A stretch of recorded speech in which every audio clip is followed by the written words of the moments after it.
Shalom, Bruchim Habayim. Ça, j'ai pas besoin de traduire. On a décidé que le séminaire aujourd'hui est en français, demain en ivrite et vendredi à nouveau en français. Et tout le monde est invité à participer au séminaire dans toutes les langues. Alors on ouvre aujourd'hui donc le séminaire sur le Maharal en l'honneur du Maharal pour les 500 années écoulées depuis sa naissance. Et ce qui est remarquable avec l'étude du Maharal, c'est que plus le temps passe, plus sa pensée se révèle et nous fait découvrir une dimension de la Torah que nous aurions ignorée sans lui. Et ça, c'est toujours le lot des choses profondes. C'est qu'avec le temps, nos sages nous disent que ça ressemble au vin. Plus le temps passe, plus ça devient délectueux. Et c'est ce qui arrive évidemment avec l'étude du Maharal. Je dois dire que nous, les francophones, et non pas les Français, les francophones et non pas les Français, c'est le jour où il faut le dire. Et nous avons, dans notre jeunesse, c'est pas qu'on est plus jeune, mais dans notre jeunesse, avions découvert les Maharal et sa pensée par le mérite de Manitou Zichrono Livracha. Et aujourd'hui, on doit rappeler ça, que nos premières découvertes du Maharal ont été faites grâce à Manitou. Il faut savoir que l'étude du Maharal n'était pas aussi répandue qu'elle est aujourd'hui. C'est quelque chose qui a pris du temps, et il y a à cela plusieurs causes. Une des causes est probablement la profondeur de sa pensée, et ça a pris du temps avant que, au grand public, ne se découvre la grandeur de ce sage-là qui a marqué l'histoire d'Israël à toujours. Alors, aujourd'hui, nous allons étudier deux textes du Maharal. On m'a posé la question de savoir si, pendant ce séminaire, le Maharal allait être étudié sur texte, évidemment. Et nous allons étudier aujourd'hui deux textes du Maharal, un dans le livre de Netzach Israël, l'éternité d'Israël, et un dans le livre de Gvurot Hashem, qui traite de la sortie d'Égypte, donc c'est d'une brûlante actualité. Le titre de notre étude s'appelle La Géoula, un parcours à la découverte de l'identité humaine. Le Maharal va nous faire comprendre que Israël ne peut pas être défini comme un peuple parmi les autres peuples, un peuple parmi les autres nations. En effet, une équation extrêmement importante a été posée avec la création du monde et la création de l'homme. C'est la capacité de faire apparaître avec l'histoire la véritable identité de ce que doit être l'homme. Et ce n'est pas quelque chose d'évident. On va expliquer pourquoi. Quand la pensée divine a conçu l'idée du monde et surtout l'idée de l'homme, elle a conçu de façon idéale. Il faut savoir donc qu'il existe une idée de l'homme idéal. Elle existe. Et il est répandu de dire qu'un homme ne peut pas être parfait. C'est vrai. Mais par contre, l'idée de l'homme, elle peut être parfaite. Il y a une idée de l'homme parfait. Elle existe. C'est une idée qui est divine. Et elle est à la base de la conception de l'homme. À la base de la conception de l'homme, il y a l'idée du Tselem Elokim Sheba Adam. C'est-à-dire de la capacité de l'homme de faire apparaître quelque chose de divin. Seulement, évidemment, comme toutes les grandes choses, ça ne peut pas apparaître dès le début. sauf ma'aseh b'machshava techila. Nous a enseigné Rabbi Shlomo Alevi El-Kabetz. C'est-à-dire qu'il y a un temps de maturité nécessaire pour faire apparaître une aussi grande idée que l'idée d'un être créé qui ressemble au Créateur. Par définition, ce qui est créé ne peut pas ressembler au Créateur. Parce que s'il est identique au Créateur, on ne voit plus la différence entre le Créateur et la créature. Et voilà que tout d'un coup, il y a un défi qui est lancé dans l'histoire, et ce défi est qu'il puisse avoir une créature qui ressemble au Créateur. Ça, c'est l'idée parfaite de l'homme. Et le but de la création est de permettre l'apparition de cette idée-là, de l'idée de l'homme parfait.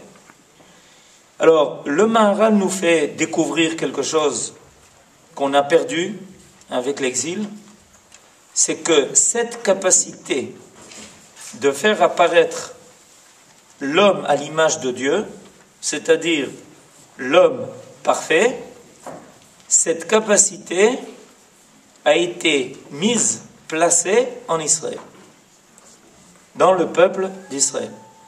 Et là, je rajoute tout de suite, à l'échelon collectif.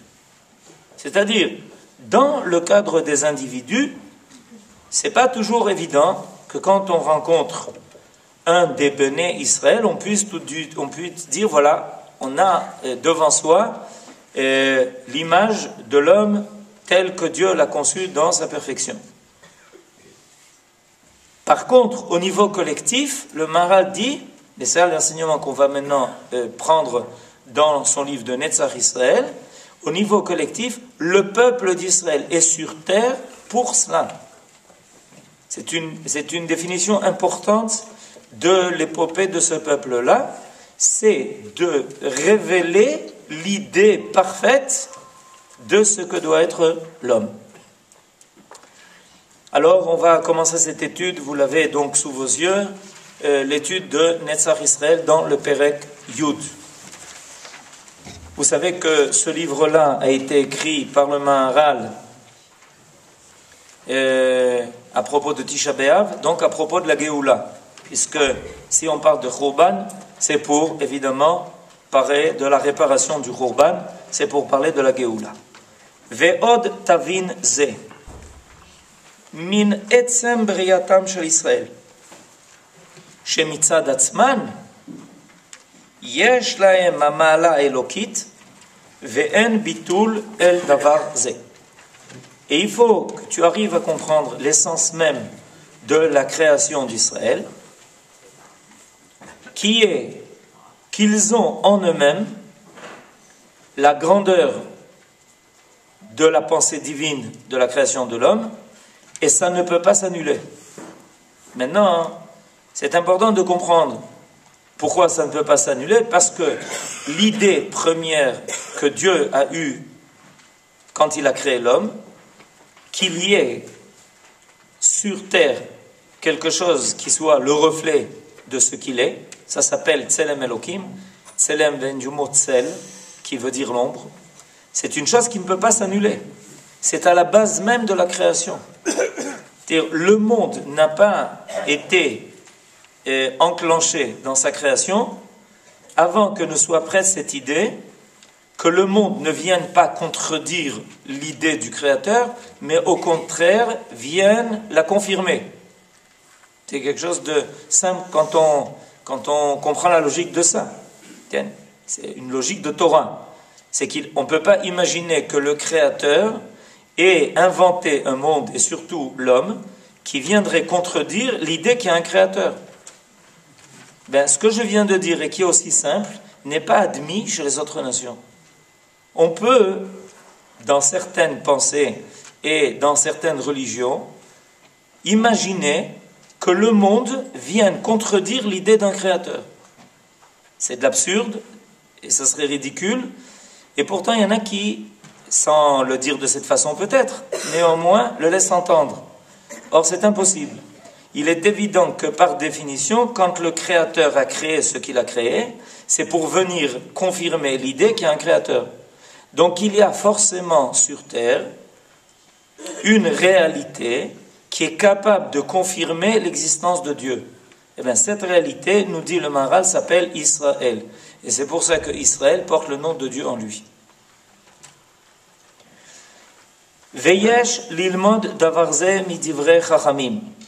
Et nous avons à apprendre cela de l'enseignement de nos sages.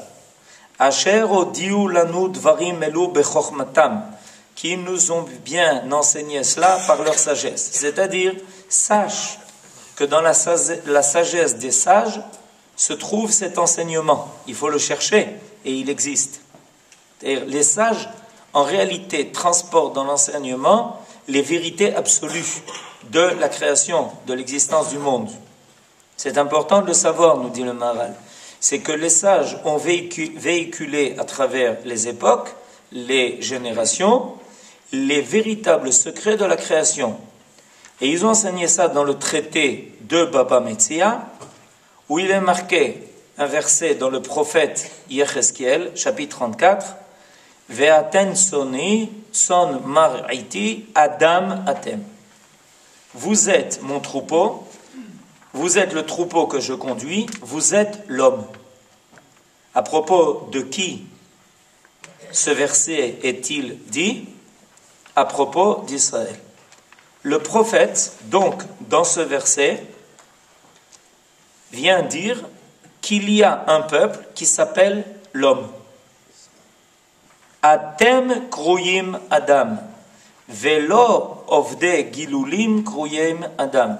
Vous êtes appelés l'homme, et les nations idolâtres ne sont pas appelées l'homme. Et pourtant, ce sont des hommes. Alors, comment on peut dire d'Israël qu'il est appelé Adam et que les autres ne sont pas appelés Adam? Bien, la réponse, elle est facile. C'est que Israël est appelé Adam parce qu'Israël a la capacité de révéler jusqu'au bout la totalité de ce que doit être Adam, de ce que doit être l'homme. Les autres nations le révèlent, mais en partie. Il y a, comme un dessin, des approximités. Elles sont importantes, elles ont un rôle à jouer, mais elles ne sont pas le dessin définitif, ce que le Maharal va appeler la tsura de Adam. La tsura de Adam, définitive, complète, totale, avec tout ce qu'elle doit comprendre en elle, ça n'apparaît qu'à travers Israël. Et tout à l'heure, j'ai dit que dans le nom d'Israël est rappelé le nom de Dieu. En réalité, les lettres d'Israël sont Yachar, El. Ce qui veut dire directement Dieu. Yachar, El, Israël. Otiot, Israël. Alors voilà donc l'enseignement de la Gemara, c'est que nous sommes appelés hommes. Alors, qu'est-ce que ça veut dire nous sommes appelés hommes? Ça veut dire que quand on nous rencontre, on nous dit « Ah, voilà l'homme ». C'est comme ça qu'on envisage. C'est comme ça qu'on espère. C'est voilà ce qu'on voudrait voir. C'est l'idée de l'homme telle qu'on l'attend. Avec tout la capacité du bien, du bon, la capacité de la justice, la capacité de la vérité, et surtout la capacité de révéler fidèlement l'idée divine. Parce que, évidemment, il y a un défi qui est énorme. La capacité d'une fidélité de révéler dans le cadre de la nature, dans le cadre du monde matériel, une idée divine qui est parfaite. C'est évidemment une gageure énorme de penser que dans le monde créé, il y ait une identité telle qu'elle soit capable, identité, ça veut dire être identique à. Identité, quand on dit identité, ça veut dire la capacité d'être identique. Or, Israël porte cette identité, c'est-à-dire la capacité d'être identique à l'idée divine. Sans à peu près, sans laisser des vides, sans des retouches qui sont à faire. Dans sa collectivité, je répète, bien dans sa collectivité, donc vous comprenez pourquoi il est important de remettre en place complètement la collectivité d'Israël, parce qu'au niveau individuel, ça ne se vérifie pas, ça ne peut se vérifier que dans le cadre de la collectivité d'Israël, ce que nous appelons âme, nous appelons peuple. Dans sa collectivité, Israël est capable donc de faire apparaître sur terre ce qui s'appelle Adam.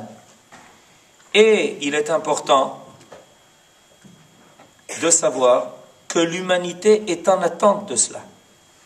Ce n'est pas nous qui avons décidé de partir à l'aventure pour faire apparaître le concept de Adam sur terre. Ce n'est pas notre volonté. C'est beaucoup plus sérieux que cela. En réalité, l'humanité attend fondamentalement que ce qui est Adam puisse se révéler en elle. Parce qu'elle est là pour cela. Parce que vous comprenez que l'humanité, c'est-à-dire la capacité de notre homme, attend qu'elle puisse finalement accoucher avec l'histoire de ce que doit être l'homme complet et total.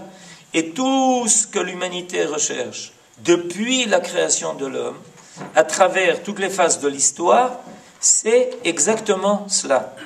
Est-ce qu'on va pouvoir finir par faire apparaître en nous, à travers nous, pour nous?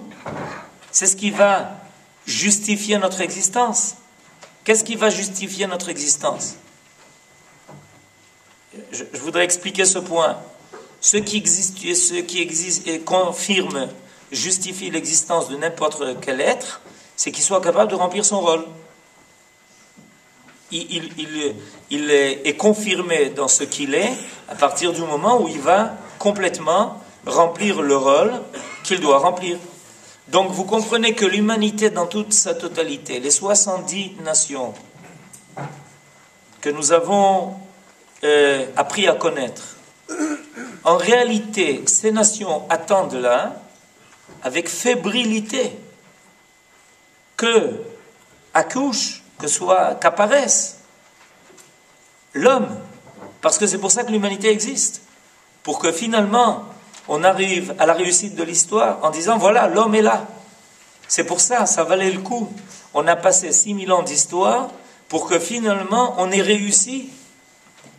Ce que Dieu avait placé en nous au départ, c'était sous forme de garine, c'était sous forme de noyau. Et voilà qu'à la fin des temps, tout d'un coup, il apparaît. Et le Maharal va nous faire découvrir, évidemment, la compréhension de cela à travers des prophéties qui sont un peu obscures, les prophéties du prophète Daniel.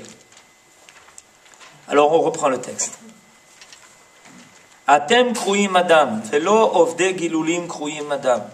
Ine en tsarich re'aya, ki Israël est mikar hametziut ba'olam hazeh, כאשר ישראל בפרט נקראים אדם. וכאשר תתבונן תמצא שהם דברים ברורים מאוד, שעד שאין ספק בו. וזה כאשר תראה בבריאה, שנברא האדם אחרון לכל הנבראים. Et tu trouveras confirmation de tout ce que nous venons de dire dans le fait que l'homme a été la dernière créature qui est apparu dans la création. Et évidemment, il n'y a pas de hasard dans la chronologie de la création. La Torah a trouvé nécessaire de nous décrire le déroulement des événements de la création, en nous disant ce qui a été créé le premier jour, le deuxième jour, le troisième jour, le sixième jour, jusqu'à l'entrée de Shabbat. Et voilà que la dernière chose créée a été l'homme. Rak unimshach achar etzem adam. Et nous dit le Maharal, celui qui comprend véritablement ce qu'est l'homme ne peut pas imaginer que l'homme soit créé autrement que le dernier.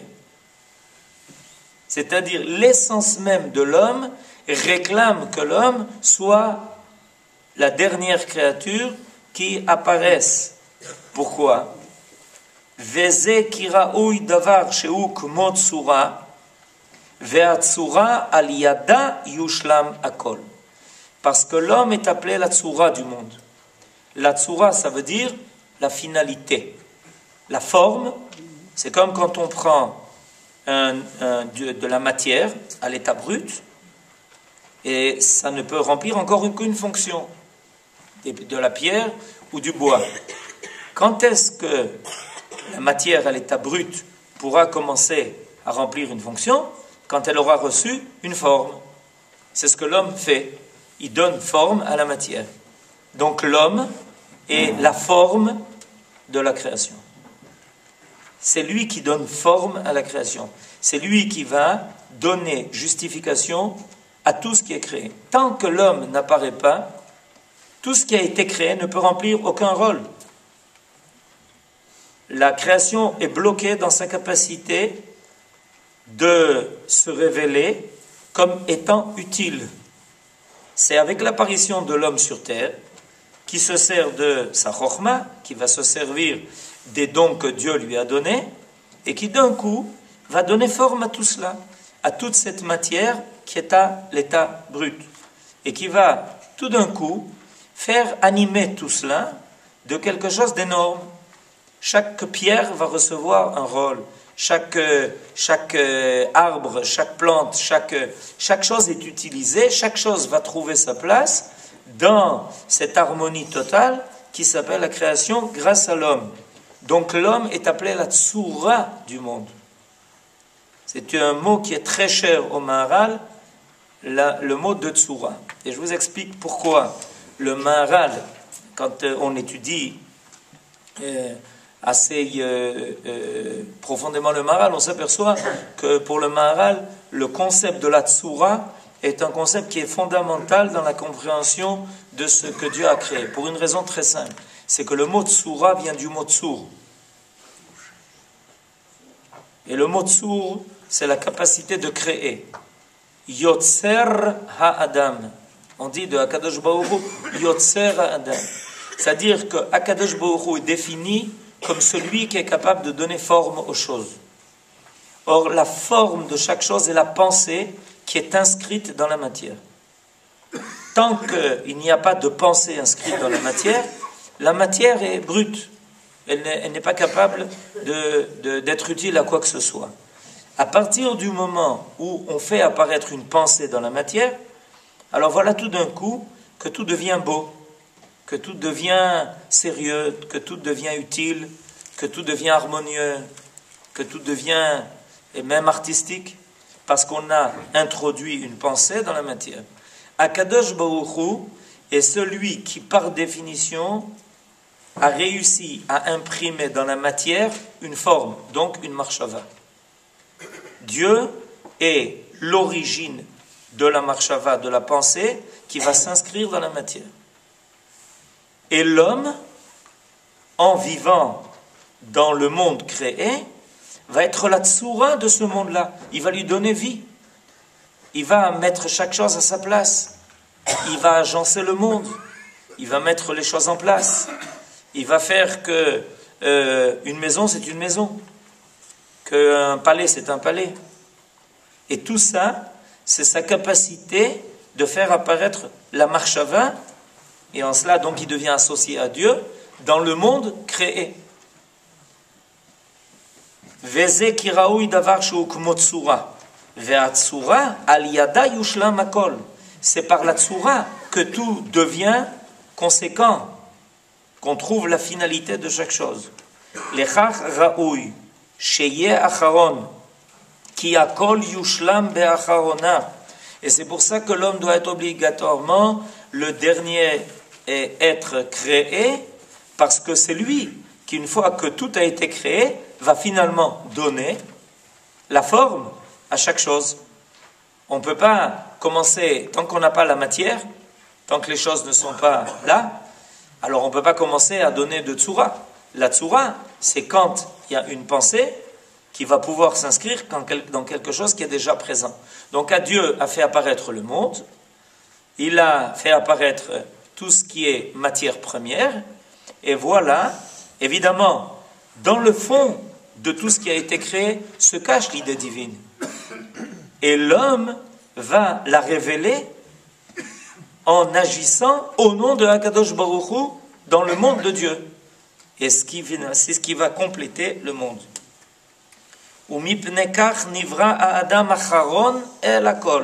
Et c'est pour ça que l'homme a été créé en dernier, pour être celui qui va terminer, qui va finir. Et c'est le moment de faire remarquer que quand on se marie, sous la choupa, on dit Sheva Brachot. C'est un moment très émouvant, les Sheva Brachot. Comment on commence, à part Boré Priya Geffen? Shehakol bara lichvodo. Alors, imaginez-vous, le Khatan et le Kala, avec beaucoup d'impatience et d'émotion, sont là, et on leur dit, vous savez, tout ce que Akadosh Baruch Hu a fait, c'est pour révéler sa grandeur sur terre. Non, on est venu se marier, c'est tout. Non, vous êtes là parce que Akadosh Baruch Hu a tout créé, lichvodo. Ils ne comprennent pas. Mais c'est là, c'est à ce moment-là, précisément, que ça va se révéler. En disant, vous êtes en train de compléter la création. Grâce à vous, la Tsoura va paraître sur terre. D'abord en vous mariant, ensuite en ayant des enfants. Vous êtes en train de compléter la Tsoura.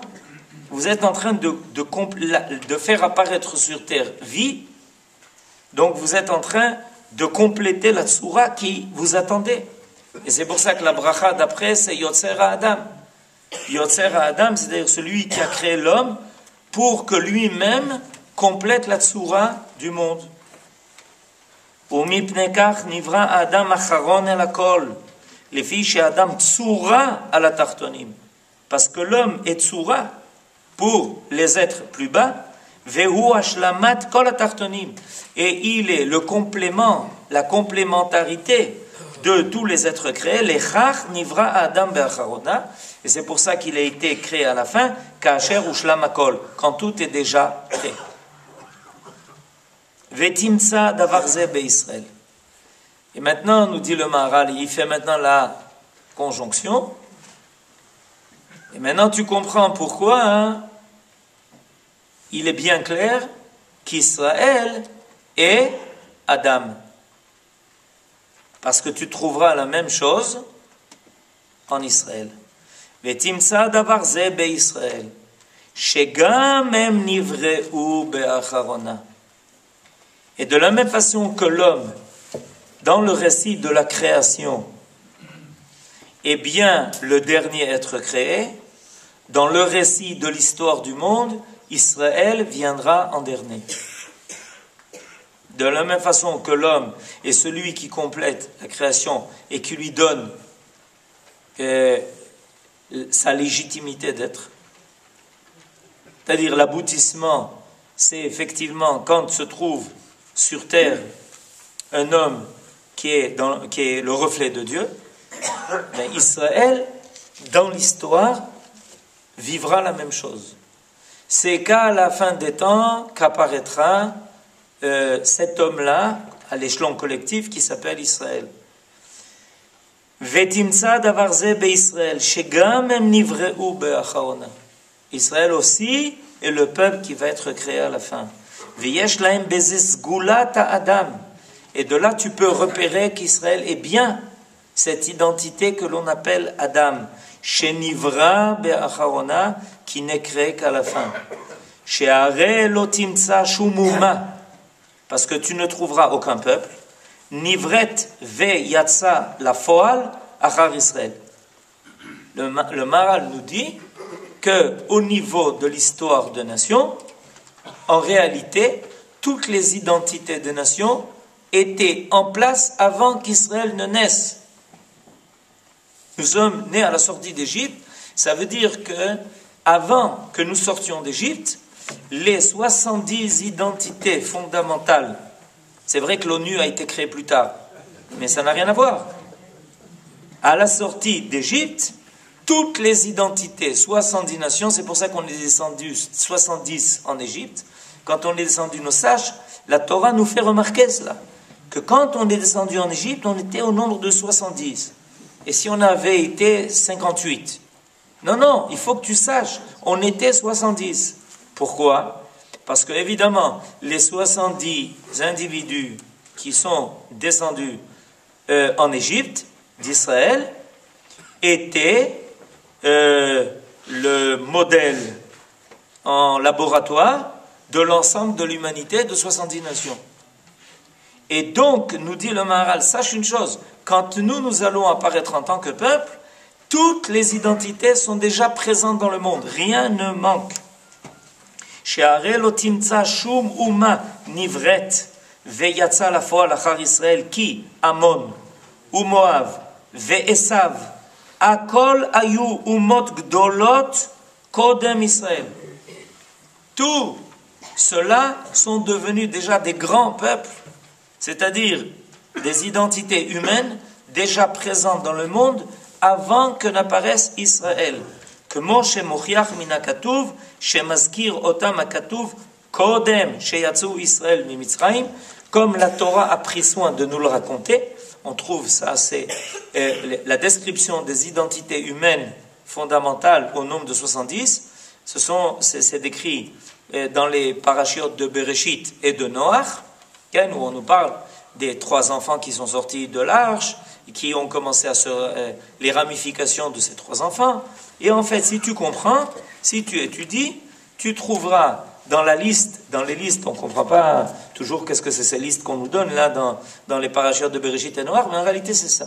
On nous donne la liste des identités déjà apparues dans le monde avant qu'Israël n'apparaisse, pour qu'on sache que tout est en place quand Israël va sortir d'Égypte.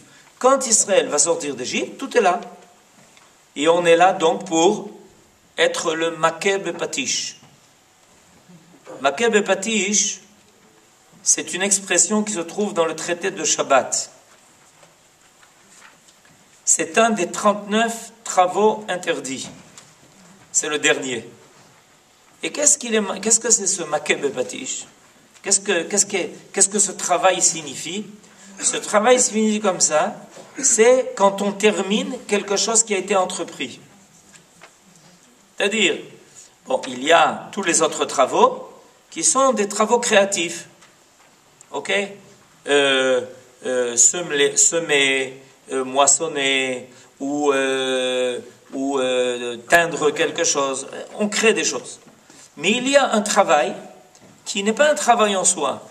Il est le travail de finir ce qui a déjà été commencé. Ça s'appelle Makeh Bepatish. C'est-à-dire, pour revenir aux idées que l'on a rappelées tout à l'heure, c'est le travail de donner la forme définitive à chaque chose. Pourquoi ça s'appelle Makeh Bepatish? Parce que quand un artisan fait un objet, à la fin il donne un dernier coup avec son marteau, et avec son dernier coup, ça s'appelle Makeh Bepatish, avec ce coup de marteau, il finit, il complète la forme qu'il devait donner à l'objet. Voilà la forme définitive. Ça s'appelle Makeh Bepatish.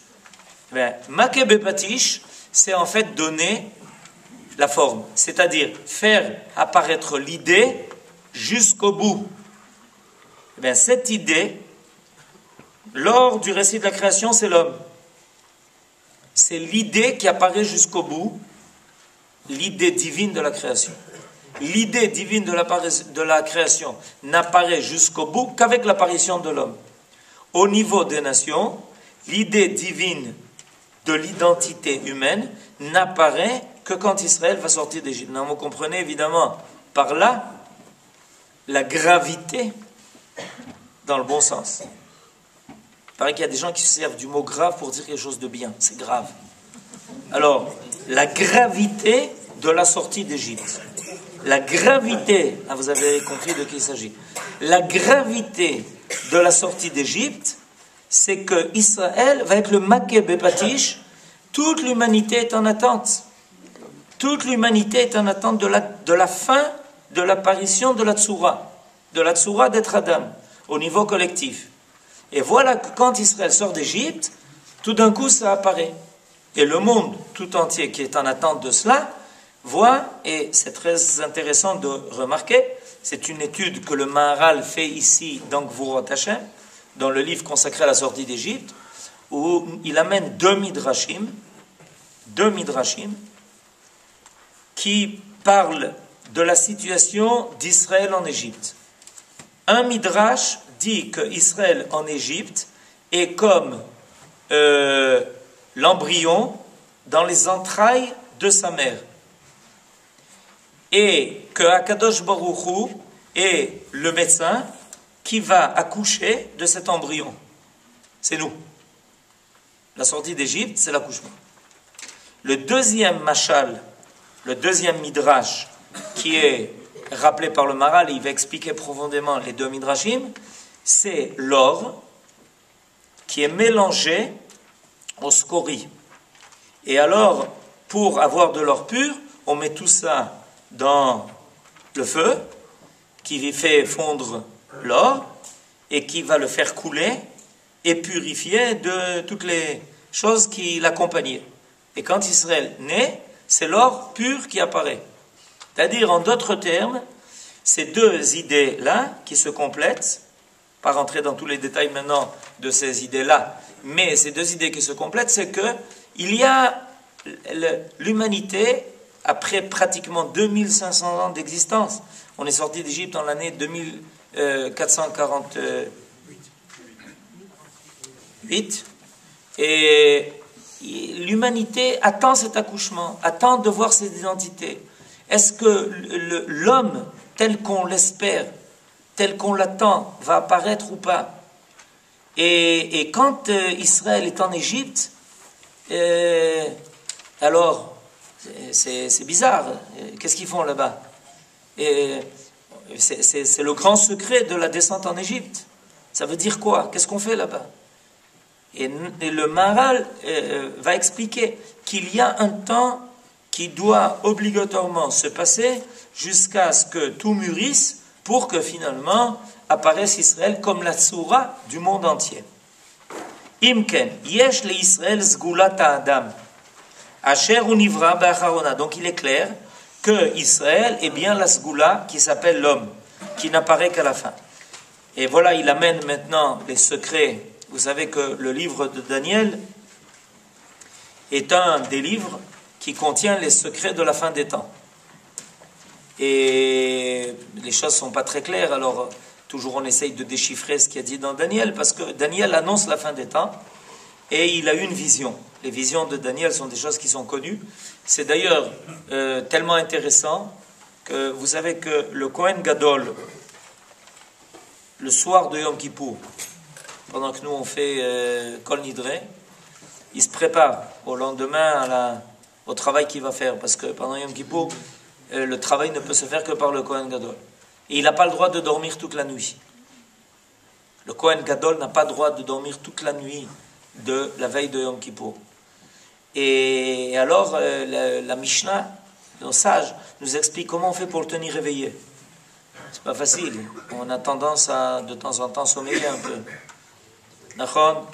Alors, une des méthodes qu'on se servait pour empêcher le Kohen Gadol de s'endormir pendant la nuit de Yom Kippour, c'était de lui raconter le livre de Daniel. Parce que c'était mératek. Imaginez-vous les histoires, comment ça va se passer à la fin des temps. Tu vas voir, il va y avoir l'État d'Israël, et puis il va y avoir, l'État d'Israël va être menacé, et il y a des gens qui vont être trucs, etc. C'est mératek. Alors il ne pouvait pas s'endormir. Non plus, on n'arrive pas à s'endormir. Et Kacher Ra'a Daniel, et quand Daniel a vu Memshelet Arba Malchuyot, Daniel a vu dans ses visions tout ce qui allait se passer dans l'histoire du monde, avec entre autres la domination des grands 4 empires que l'on connaît. On a la tradition de 4 empires, Paras, Madaï, Yavan, Roma, etc. Alors, Imshil Kulam Bechayot. Dans sa vision, Daniel voit les 4 empires, d'accord, sous forme symbolique de bêtes. Chayot. Ve'amar, et à la fin, après qu'il ait vu donc 4 bêtes, et on peut comprendre d'ailleurs la fonction de ces 4 grands empires en fonction des bêtes qui le représentent, c'est intéressant. À la fin, qu'est-ce qu'il voit apparaître? Chaza avit bechazo ilayla, et voilà que j'ai une vision la nuit. Va'aro im anane shmaya kebar enash. Et après avoir vu la vision de 4 bêtes, tout d'un coup, j'ai vu l'apparition d'un homme. Donc à la fin des 4 empires, qui marquent l'histoire de l'homme et l'histoire du monde, tout d'un coup, qu'est-ce que voit Daniel apparaître? Un homme. C'est-à-dire qu'après qu'on ait passé les étapes de l'à peu près dans l'homme, voilà qu'à la fin des temps, après la disparition de ces 4 grands empires qui ont voulu dominer le monde et installer l'à peu près dans le monde, apparaît Bar Enash, qui chevauche les nuages du monde. Vezene mar al malchut ha-Mashiach, she'u malchut Israël. Et ça fait allusion, évidemment, à l'empire du Mashiach, qui est la malchut Israël. Vekol ze mipnei she'en auvne gilulim mikar ha-metziut rakem tfelim etzel Israël. Et c'est parce que la totalité de l'apparition de l'identité humaine n'est qu'à la fin. C'est-à-dire qu'on assiste à travers ces 4 empires de Babylonie, de Perse et Mède, de la Grèce et de Rome, l'empire gréco-romain qui se poursuit jusqu'à maintenant, on assiste à des tentatives de faire apparaître l'identité humaine. Il y a une recherche, il y a des tatillonnements qui se font dans le but d'essayer de faire apparaître cette identité. Mais c'est incomplet. Et tous les méandres de l'histoire, c'est ça. C'est que l'homme n'apparaît pas dans sa totalité. Et de temps en temps, il laisse même apparaître un côté un peu bestial. Il y a même un livre comme ça, d'un auteur français célèbre. Lechach nikreu chayot. Lechach nikreu chayot. Et c'est pour ça que ces empires sont décrits comme étant des bêtes. She'enam nivraim bishvil atzmam, rak bishvil Israël. Parce que ces empires n'existent que dans le but de faire avancer l'histoire en vue de l'apparition de l'identité de l'homme total, qui est Israël. Ve'ilu Israël medame otam le barenash. Et Israël est comparé à l'homme, qui Israël est mikar ha-metziut ba'olam hazeh. Ve'kol advarim ha'elu brurim. Et toutes ces choses-là sont claires pour celui qui comprend l'essence des choses et rentre profondément là-dedans. Alors, on va maintenant passer à compléter cette étude. Avec le temps qui nous reste, on va compléter par une étude que le Maharal amène dans Gvurot Hashem. Je voudrais tout de suite vous expliquer maintenant qu'est-ce qu'il veut faire. Ce que dans la deuxième étude que vous avez à côté, et l'étude que le Maharal amène dans Gvurot Hashem, c'est que la Torah, quand la Torah va nous être donnée, elle nous avertit de faire attention, de ne pas nous laisser contaminer par 2 identités. Kemaase Eretz Mitzrayim ou Kemaase Eretz Kenaan. Faites attention de ne pas adopter ni les habitudes égyptiennes, ni les habitudes knaanéennes. C'est un verset qui est marqué en toutes lettres dans la Torah. La Torah nous avertit de cela. Et le Maharal nous fait remarquer que par hasard, entre guillemets, ces 2 peuples-là sont les peuples dont on est sorti et le peuple chez qui on va arriver. L'Égypte, c'est de là où on sort. Knaan, c'est là où on va débarquer. C'est-à-dire qu'il y a 2 pôles qui vont être même situés géographiquement, puisque on va commencer notre existence de peuple en Égypte, c'est la première fois où on est appelé peuple, c'est en Égypte. C'est le pharaon qui nous appelle peuple, alors qu'on est encore en Égypte. C'est-à-dire que le pharaon repère que les juifs qui sont chez lui, c'est pas des juifs, c'est un peuple. C'est pas des juifs, c'est pas des Égyptiens de confession juive. D'accord? Il a compris. Et c'est pour ça qu'il est très inquiet d'ailleurs. Regardez au début de la parashat Shemot, vous voyez quelqu'un qui est inquiet. Il le dit à ses conseillers, il a dit mais c'est dangereux. Pourquoi? Tant que c'était des juifs, tant que c'était des Égyptiens de confession juive, on pouvait faire quelque chose. Mais à partir du moment où c'est un peuple, il y a ici l'apparition d'une identité. Et cette identité, soit on l'étouffe, soit elle va finir par triompher. Pour lui, c'est quelque chose de clair. Ava nitrakema lo. On est obligé de se servir de sagesse. Le pharaon, c'était pas un imbécile. Il dit, il faut qu'on serve. Pourquoi? Parce qu'il a compris, comme tous les grands chefs dans le monde, qui ont un instinct particulier, que les juifs, c'est les juifs. C'est pas seulement des juifs. C'est qu'il y a là une identité qui est en train de germer et qui va finir par apparaître et va triompher de l'Égypte en tant qu'Égypte. Et donc la Torah nous prévient qu'il faut faire très attention de ne pas se laisser contaminer par ces deux possibilités d'être homme. La première possibilité d'être homme, c'est Mitzrayim. La deuxième possibilité d'être homme, ça s'appelle Knaan. Alors, ces deux identités sont des identités qui vont apparaître dans le monde et qui vont mettre en danger l'identité d'Israël. Et c'est pour ça que la Torah nous avertit de faire très attention, de ne pas nous laisser contaminer, de ne pas adopter les méthodes, les façons de vivre, les comportements égyptiens ou cananéens. Alors le Maharal veut nous expliquer quel était le problème de ces deux comportements d'hommes. Le comportement mitzri, égyptien, et le comportement cananéen, canaani. Parce que Israël, entre les deux, on est entre les deux. On sort de l'Égypte et on arrive en Canaan.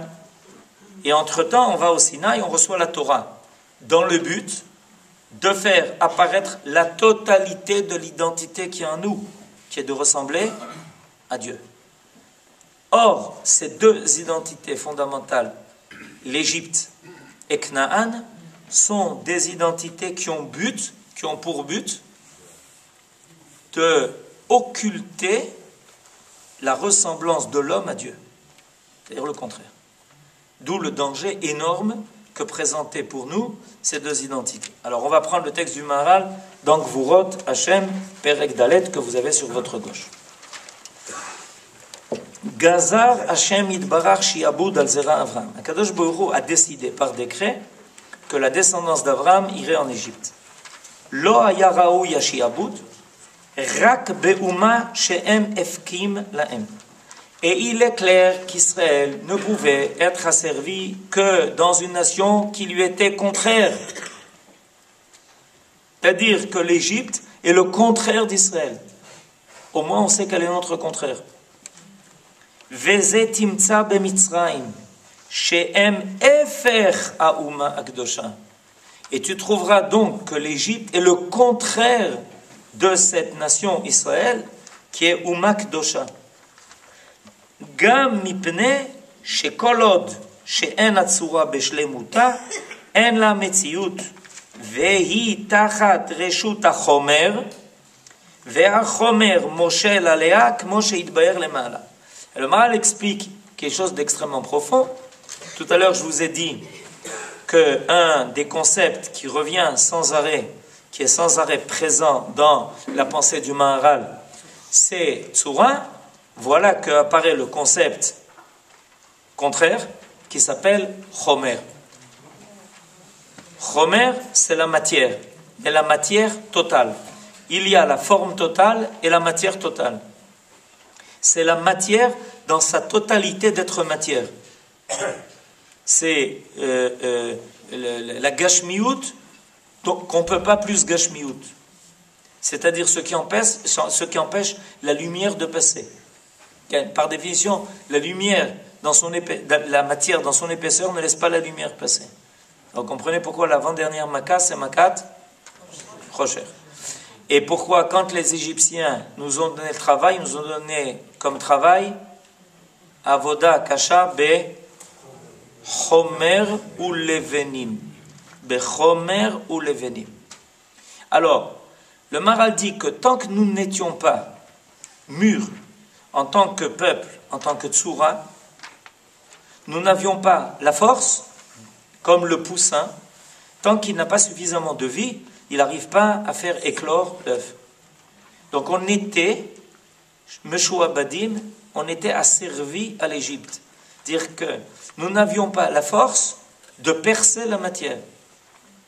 La Tsoura n'étant pas assez forte, elle n'avait pas encore la force de percer la matière. Et il est évident que Israël ne pouvait être esclave qu'en Égypte.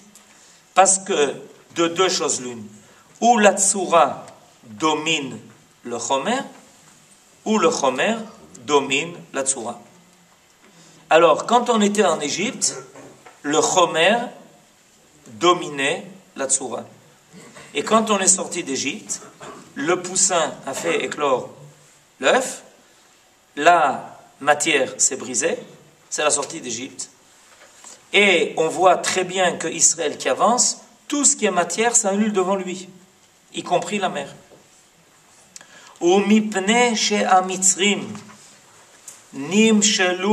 נמשלים לחומר וישראל לצורה הנבדלת, c'est-à-dire que Israël est la pensée par elle-même de ce que doit être l'homme, ça s'appelle tsura nivdelet, c'est-à-dire l'idée elle-même d'être homme, והחומר והצורה במה שזה חומרי וזה נבדל מן החומר הם מפקיעים כמו שהתבהר. Le Maharal dit donc il est bien clair que puisque Israël représente l'idée parfaite de l'homme et que les Égyptiens ont décidé de représenter le monde de la matière jusqu'au bout, il est évident que l'un est le contraire de l'autre. C'est l'Égypte, c'est comme la matière absente de l'idée divine. Comprenez la gravité. Comprenez combien c'est triste. Vous comprenez pourquoi il n'y a pas de Touma plus grande que la Touma égyptienne. Parce que qu'est-ce qu'il y a de mort plus mort qu'une matière qui est absente de vie, qui est absente de l'idée divine. Be'asara ma'amarot nivra olam. Or les Égyptiens ont réussi à pousser l'idée de la matière à une telle extrémité qu'ils ont réussi à conduire le monde à l'idée d'une matière sans esprit, sans tsura. Donc évidemment, le heurt entre Israël et l'Égypte.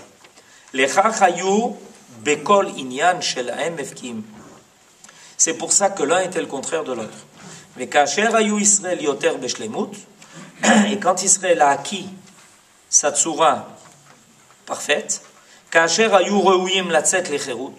quand ils sont devenus donc par là aptes à la liberté, ou les kabel amala elokit, les chachaya efer laem mitzraim les rav et les chisaron. À ce moment-là, l'Égypte devient insupportable.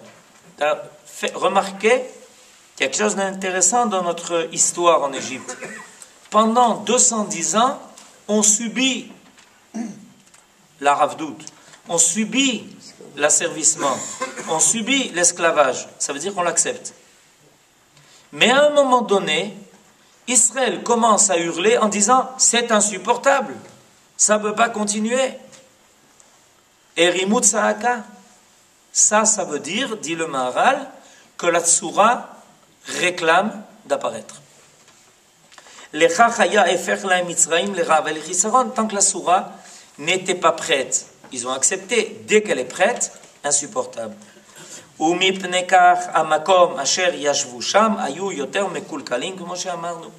Et donc c'est pas surprenant finalement que l'Égypte, étant le contraire d'Israël, était bémet le contraire. c'est-à-dire quelque chose insupportable.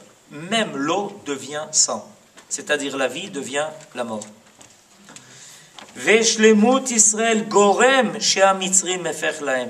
לכך המקום שישבו שם ישראל, אותם מצרים יותר מקולקלים מהכל. אחר שישראל גורם שיהיו מצרים הפך להם. Et plus que ça, dit le Maharal, avec la présence d'Israël en Égypte, alors la lumière met en évidence encore plus l'obscurité. C'est-à-dire qu'on comprend jusqu'au bout combien les Égyptiens ne sont que Chomer et combien Israël n'est bien que la Tsoura. C'est-à-dire la présence même d'Israël en Égypte montre bien, et tout à l'heure je parlais de Makkah de Chosher, rappelez-vous que la Torah précise que pendant que dans toutes les maisons égyptiennes c'était l'obscurité totale, dans toutes les maisons d'Israël, Or, Bechol Moshvotam, c'était la lumière totale. Donc ça devient clair. Maintenant, on sait très bien qui est le Chomer et qui est la Tsoura. Ou ma she'amar, vechen ma she'amar. Et donc maintenant, on va terminer et on va compléter. Et Knan, quel est notre problème avec Knan? Vechen ma she'amar, ki Knaan yoter mekulkalim miakol. Et Knan, les mekulkalim, yesh lecha ladat inyan Knan. כי כמו שאמרנו למעלה, כי ישראל הם כמו צורה נבדלת מן החומר. Donc on revient sur cette idée que Israël est bien la tsura, ויש צורה המוטבעת בחומר, וזאת הצורה היא צורה הפחותה. Alors le Maharal, je vais résumer les lignes qui restent, et vous pourrez vous-même prendre conscience du texte et par la suite. Le Maharal va nous dire que les deux dangers qui guettent l'humanité, un c'est le danger égyptien, ça s'appelle le Chomer sans Tsoura, et il y a un deuxième danger qui s'appelle Knaan. Et le danger de Knaan, il est très particulier et il est plus grave que le danger de l'Égypte. Il y a les gens qui, par Yetzer Hara, aiment tout ce qui est matière. Non, pas les matérialistes. Non. Les gens qui veulent profiter du monde. Alors la Tsoura, ça les dérange. La Tsoura, ça les dérange, ils mettent de côté tout ce qui est moral parce qu'on ne peut pas profiter. On est là pour jouir. Il y a pire que cela. Il y a les matérialistes. Les matérialistes, ils disent, c'est ceux qui disent que, en réalité, la Tsoura doit servir le Chomer. C'est-à-dire, on va bien réfléchir, on va être des gens qui sont pensants. On n'est pas... ceux qui sont profondément investis dans la matière, c'est pas gens, ils ne veulent pas réfléchir. Ils ont décidé de vivre sans réfléchir. Mais il y a des gens qui sont pires que cela. Il y a des gens qui veulent se servir de leur esprit pour édifier un monde où les idéaux sont absents, où les idéaux doivent être au service du Chomer. Ça s'appelle Knaan. Knaan avait inventé, et c'est pour ça que Knaan était très dangereux, parce qu'ils avaient inventé des façons de mettre l'esprit à la disposition de la matière. Et c'est beaucoup plus grave encore, parce qu'il y a un idéal du mal. Il y a des gens qui sont, laisse-nous profiter. On veut vivre sans penser à rien. Mais il y en a qui se servent de l'esprit, qui font de cela, qui prennent le raffinement de l'esprit pour s'enfoncer dans les méandres du mal. Et ça, c'est beaucoup plus grave, ça s'appelle Knaan. Alors la Torah nous avertit que Israël est là pour donner au monde sa Tsoura. C'est-à-dire, non pas pour faire disparaître la matière, mais pour faire compléter l'état brut du monde par une Tsoura qui vient compléter le monde, qui lui donne sa finalité. Et c'est pour ça que l'histoire d'Israël, c'est l'histoire qui vient faire aboutir l'histoire du monde tout entier, en faisant apparaître l'homme idéal de façon collective, qui viendra inspirer le reste des nations de cela. Chag Sameach.